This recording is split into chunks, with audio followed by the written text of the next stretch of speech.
bago kayo magbigay ng pera, i-video call nyo o kaya i-meet nyo face to face. Nagkalat yung mga poster ko. Ayan, nakikita nyo mga yan. Mag-iingat kayo, guys, kasi tandaan nyo, nag-iisa lang yung account ko, which is itong nasa taas. Wala akong second account.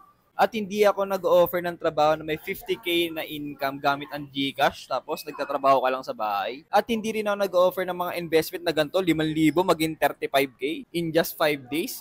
Kung nag-invest dyan si Villar, edi 5 days lang siya na yung pinakamayaman tao sa buong mundo. Ganun ba yon? Tandaan nyo guys, sa mga trabaho na may malaking income, sa mga investment na may malaking kitaan, there will be always reason behind that amount. Example, sa construction, yung mga labor, di ba, nagtatrabaho, kumikita sila dahil gumagamit sila ng lakas. So, paano naman yung engineer na patingin-tingin lang daw, wala daw masyadong ginagawa, di naman mabigat yung trabaho, bakit ang laki ng kinikita nila? Dahil equip sila ng knowledge and skills to make sure na yung building na itatayo o i-construct ay safe para sa mga tao. Mga investment naman, example, stock market, government or corporate bonds. Sa stock market, nag-i-invest ka doon sa parte ng mga kumpanya. Siyempre, yung fund na napupunta sa kumpanya, yung kumpanya ginagamit nila to expand their business. Example, sa marketing, sa pag-franchise, o kung ano pa, kung saan pa nila to ginagamit. At sa stock market, kumikita ka ng dalawang ways dyan, dividend and capital appreciation. Mga bonds naman, pautang yan ng gobyerno o ng corporation, tapos bibigyan ka nila ng fixed interest. Kung makakita ka ng mga ganong investment, 5k, magiging 35k in just 5 days, naku, magduda ka na. Tapos wala kang gagawin. No, alam nyo guys, maraming na-take advantage, maraming na-scam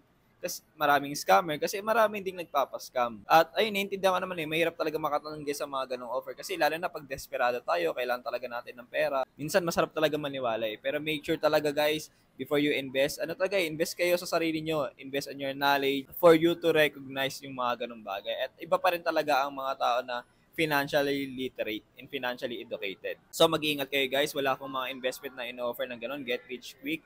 Every investment na ino-offer ko ay backed by the performance ng mga underlying assets na yon.